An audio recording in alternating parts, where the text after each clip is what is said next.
With that arrogant look I had come to hate, Tyler Brennan leaned back in his leather chair and murmured, "Let's be honest, Helen. Women of your age simply cannot keep up with the direction this industry is taking. Since technology is changing so quickly, I really need someone who can adjust." I saw this 32-year-old lad, who had never worked a day outside of his father's business, tell me that I was outdated while I sat there with my hands folded neatly in my lap. 20 years. I had dedicated 20 years to Nexera Labs, starting from scratch, training all new employees, and handling all crises, and now he was treating me like some old machinery. "I completely understand," I said calmly, forcing that practiced smile I'd perfected over decades of dealing with difficult clients. Inside, my heart was pounding, but my voice remained steady. "You have to do what you think is best for the company." Tyler's eyebrows shot up slightly. He'd clearly expected an argument, maybe tears. Instead, he got composed agreement from a 56-year-old woman who'd seen enough corporate politics to know when a battle was worth fighting. "Well, that's refreshing," he said, shuffling through papers on his desk. I was prepared for this to be more difficult. Most people don't take termination so well. "I'm not most people," I replied, standing up and smoothing my navy blazer. "When would you like me to finish up my current projects?" "End of the week should be fine. Human resources will handle the paperwork." He was already looking at his computer screen, dismissing me from his attention as easily as he dismissed me from my job. I walked out of his corner office, past the glass walls that gave him a view of the entire operations floor, the floor I designed, optimized, and managed for 2 decades. The irony wasn't lost on me that he was firing the person who'd created the very systems that made his family's company profitable. My name is Helen McCrae, and until 5 minutes ago, I was the operations director at Nexera Labs, a tech distribution company here in Indianapolis. I'd started as a logistics coordinator when the company was just 12 employees cramped into a rented warehouse. Now, we employed over 200 people and moved millions of dollars worth of equipment every month. I'd built the shipping protocols, designed the inventory management system, and personally trained most of the department heads. But Tyler didn't see any of that. He saw a middle-aged woman who didn't fit his vision of a modern, dynamic company. What he didn't know was that his smart business decision was about to become his worst nightmare. I'd seen this coming for months, ever since Robert Brennan started handing more responsibility to his son. Tyler had been making changes, most of them poorly thought out. He'd hired a bunch of recent graduates with impressive degrees, but no practical experience, convinced that youth automatically meant innovation. The truth was, I'd been quietly consulting with Veltrix Optics for the past 6 months. James Morrison, their operations vice president, had been trying to recruit me for 3 years. Every time Nexera Labs landed a major contract or streamlined a process that impressed the industry, James would call. "Helen, we need someone with your expertise," he'd say. "Name your price." I'd always declined, loyal to Robert Brennan, who'd given me my first real opportunity in logistics. But loyalty was a two-way street, and watching his son systematically disrespect the people who'd built the company was wearing my patience thin. The morning of my termination, I'd already been scheduled to have lunch with James. What Tyler intended as my farewell meeting had just become my final interview. "You're free," James said, grinning as we sat in the quiet corner booth at Romano's downtown. "When can you start?" "Monday," I replied, surprising him. "But there's something you should know. I designed every operational system at Nexera, the shipping routes, vendor relationships, inventory protocols, all of it runs through processes I created." James leaned forward, his expression sharpening. "Are you saying what I think you're saying?" "I'm saying that Tyler Brennan just fired the only person who truly understands how his company operates. And I documented everything." I pulled out a thick folder from my briefcase, 20 years of process improvements, vendor contacts, and system specifications, all completely legal since I developed them, and there's no non-compete clause in my termination package. The irony was beautiful. Tyler had been so eager to get rid of me that he'd rushed through the paperwork. No retention bonus, no consulting agreement, no restrictions on where I could work, just a standard severance package and a quick exit. "We've been trying to crack into Nexera's client base for years," James said, flipping through my documentation. These shipping routes alone would save us millions in logistics costs. Their 3 biggest clients all have contracts coming up for renewal in the next 60 days, I mentioned casually. And I happen to know exactly what terms they've been discussing. James_BusinessInsider. James signaled the waiter for champagne. Helen, I think this is going to be a very profitable partnership. I smiled, thinking about Tyler's smug expression just a few hours earlier. He had no idea what was coming. The rest of that week at Nexera was almost amusing. Tyler walked around the office with an air of self-satisfaction, clearly pleased with his difficult decision. He'd called an all-hands meeting Tuesday morning to announce organizational changes. As we move forward in an increasingly competitive market, he announced to the assembled staff, we need leadership that can adapt to technological advances and industry evolution. That's why we've made some strategic personnel changes. I watched from the back of the conference room as confused glances were exchanged. Most of these people had worked with me for years. They knew exactly what strategic personnel changes meant. Helen McRae has decided to pursue other opportunities, Tyler continued, not even having the decency to acknowledge my presence.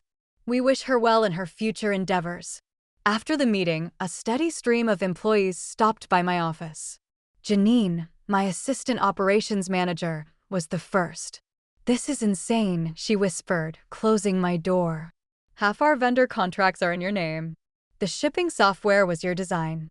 How does he expect us to manage without you? You'll figure it out, I said diplomatically, continuing to pack my personal items. Tyler seems confident in his new direction. What I didn't tell Janine was that I'd spent Monday and Tuesday meticulously documenting every password, every vendor contact, every process detail, and emailing it all to my personal account, not theft, just backup documentation of my own work. By Wednesday, I'd already started consulting remotely for Veltrix Optics. James had arranged for me to begin immediately, and we were moving fast. Their legal team had reviewed everything, confirming that my termination package included no restrictions on sharing industry knowledge I'd developed independently. Thursday morning, I made 3 phone calls. The first was to Patricia Holmes at Westel Distribution, our biggest client. Patricia and I had worked together for 8 years, and she'd always made it clear that her loyalty was to me personally, not to Nexera Labs. Helen, I heard rumors you were leaving, Patricia said when I called. Please tell me it's not true. I'm afraid it is. Tyler Brennan felt the company needed younger leadership. There was a long pause. That boy has no idea what he's lost. You've saved us millions in efficiency improvements over the years. Well, I'm joining Veltrix Optics now. If you ever want to explore alternatives to your current distribution arrangement, send me a proposal, Patricia said immediately. Westel is always interested in working with professionals who understand our needs. The second call went to Gerald Perkins at Microsystems Corp., the third to Andrea Sullivan at Tech Solutions Plus. Both conversations followed the same pattern. By Thursday afternoon, Tyler's strategic personnel change had just cost Nexera Labs their 3 largest clients, and he didn't even know it yet. Friday morning arrived with deceptive calm. I was scheduled to finish my last day at Nexera, cleaning out my office and supposedly transferring my responsibilities to Tyler's new operations manager, a 28-year-old named Bradley Brown with an MBA and exactly 0 experience in logistics distribution. Tyler had hired Bradley straight from graduate school, convinced that fresh thinking would revolutionize their operations. What Tyler didn't understand was that logistics wasn't about revolutionary thinking. It was about relationships, experience, and understanding the 1,000 little details that kept complex systems running smoothly. I arrived early, as I always had, and found Bradley already at his desk, frantically scrolling through spreadsheets on his computer. Good morning, Bradley, I said pleasantly. How are you settling in? He looked up, stress evident in his eyes. Helen, thank goodness you're here. I've been trying to understand the shipping protocols, but nothing makes sense.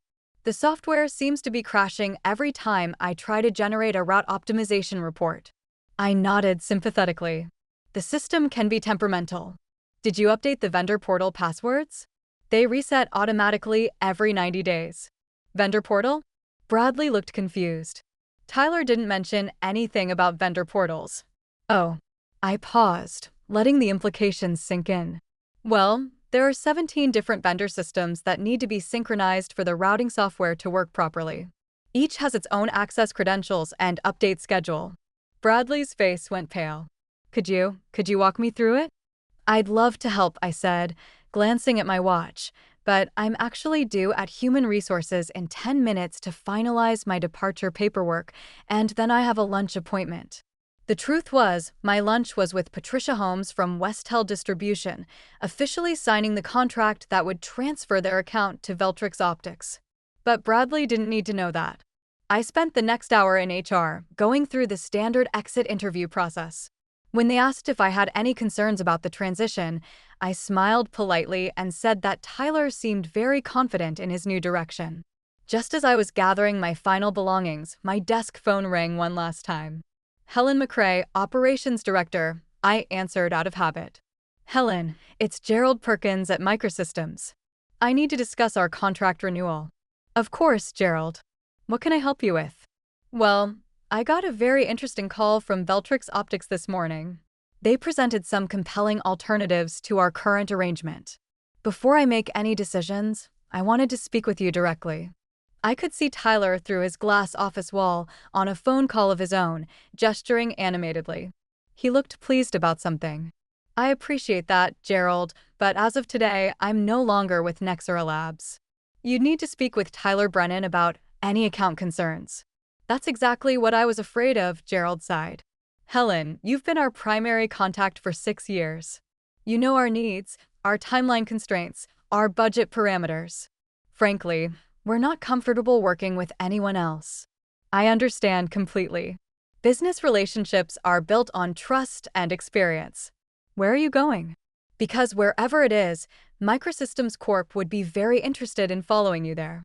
I looked across the office at Tyler, who was still on his phone call, probably telling someone about his brilliant strategic decisions. I'll be working with Veltrix Optics starting Monday, I said. James Morrison is their operations vice president. Very professional organization. Perfect. Have James call me Monday morning. We'll want to discuss transitioning our account. As I hung up, I noticed Tyler's phone call had ended. He was staring at his computer screen with a frown, clicking furiously at something that apparently wasn't working. The real fun was just beginning.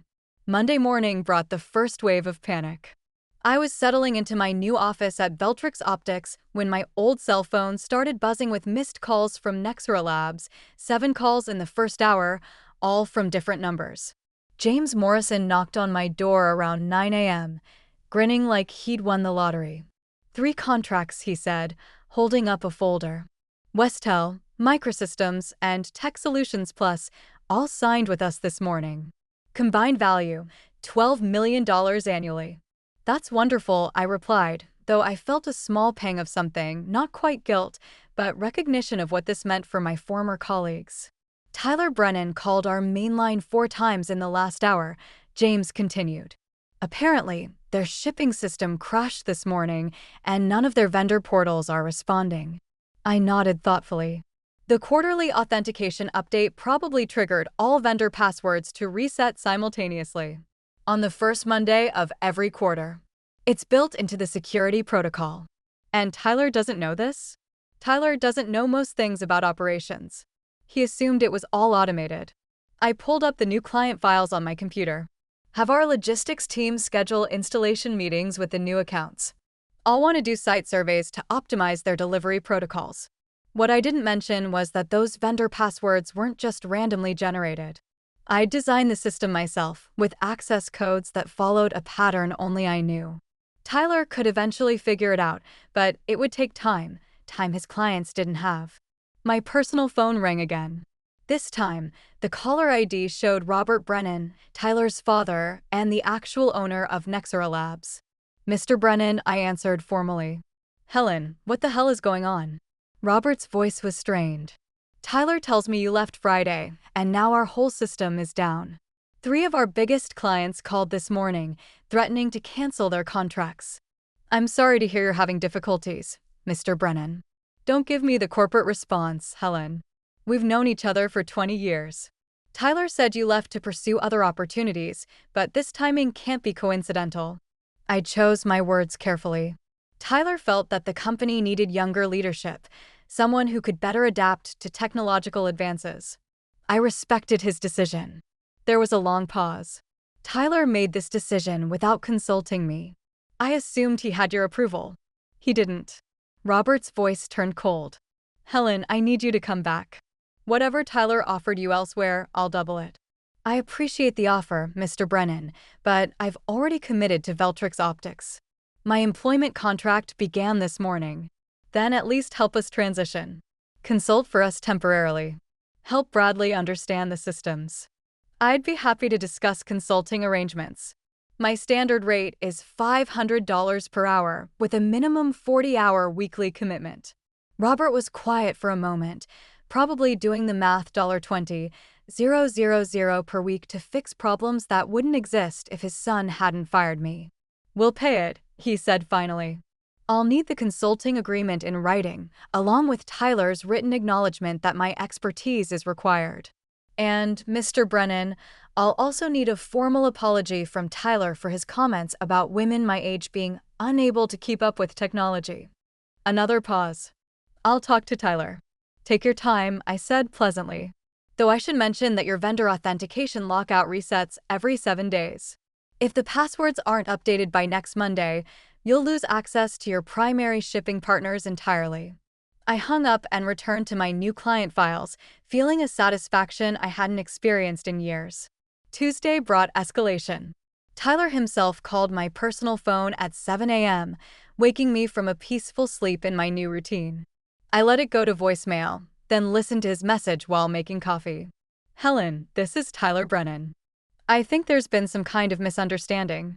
We need to talk about the operational transition immediately. Our systems are experiencing technical difficulties, and Bradley needs your assistance to resolve some authentication issues.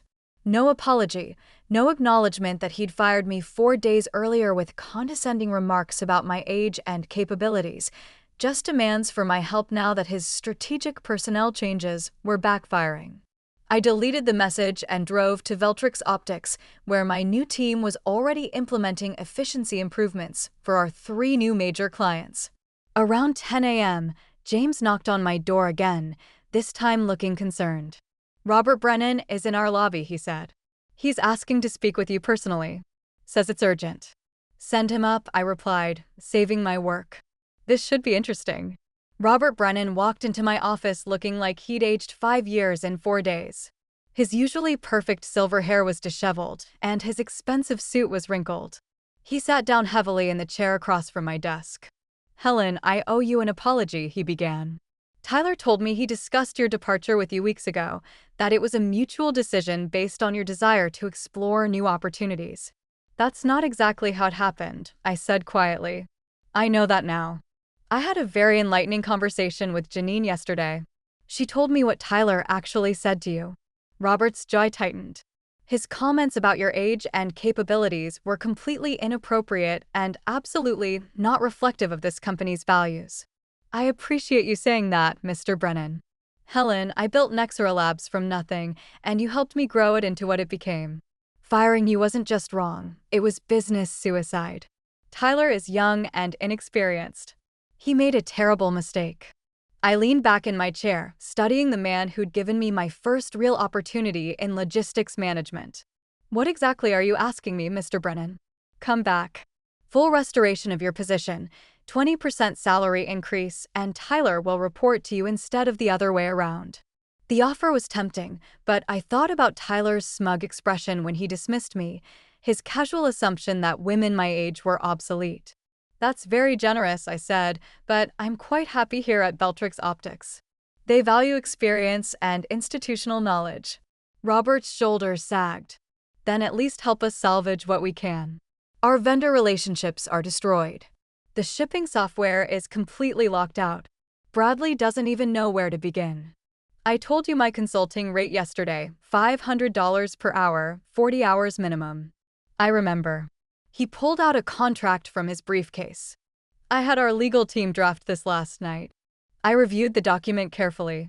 It was comprehensive and expensive, but there was something missing. Where's Tyler's written apology? I asked. Robert winced. He's resistant to putting anything in writing.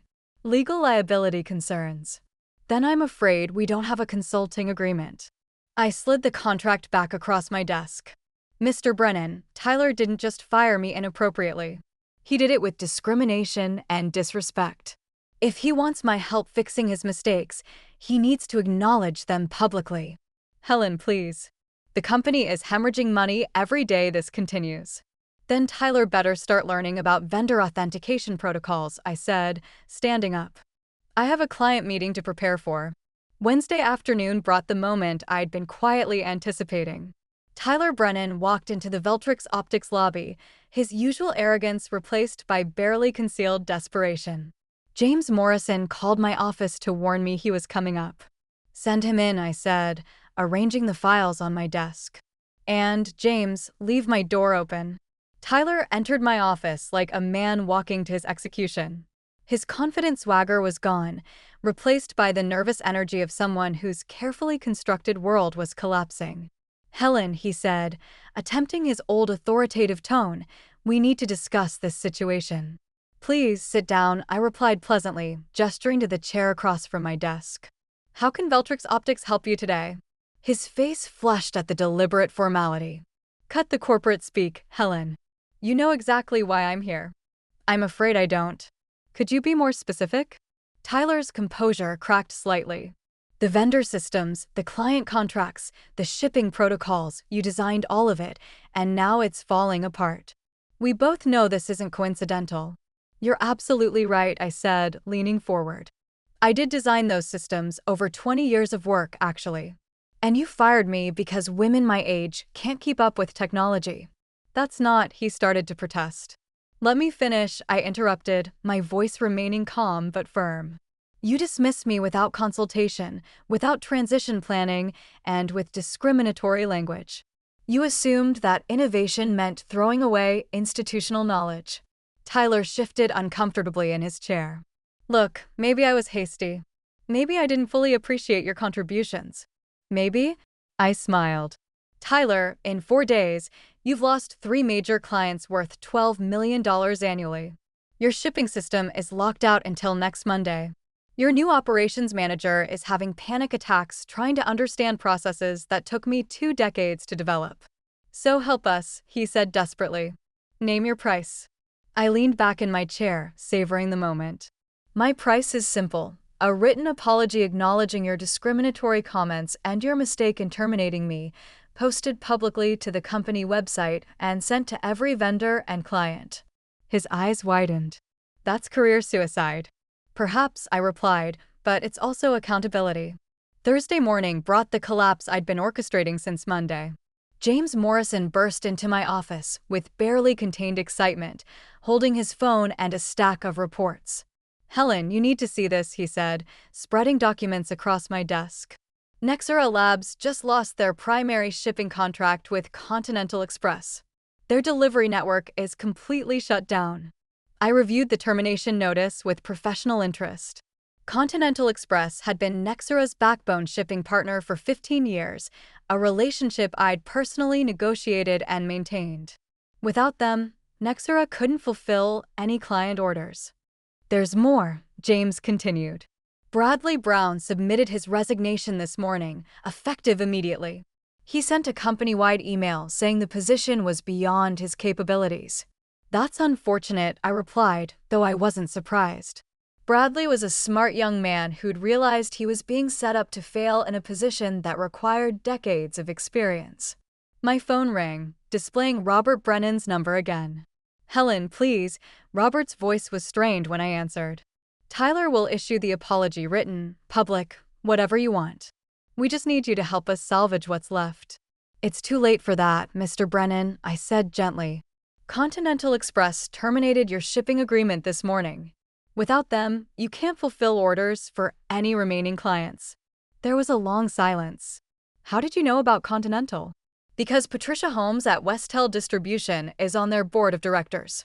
When she told them about Tyler's management style and discriminatory practices, they decided they didn't want to work with companies that treated experienced professionals that way. This will destroy us, Robert whispered. Yes, I agreed, it probably will. Tyler made a choice last Friday. Now he gets to live with the consequences. I hung up and returned to my work, helping Veltrix Optics integrate 3 major new clients into their expanding network. Outside my office window, I could see delivery trucks bearing our company logo, efficiently executing the improved protocols I'd designed. The future looked very bright indeed, and I was finally working for people who understood that experience and wisdom were assets, not liabilities. Looking back on those pivotal days, I realized that Tyler's attempt to discard me had actually freed me to flourish in ways I never imagined possible. And his downfall served as a powerful reminder that respect and experience should never be undervalued.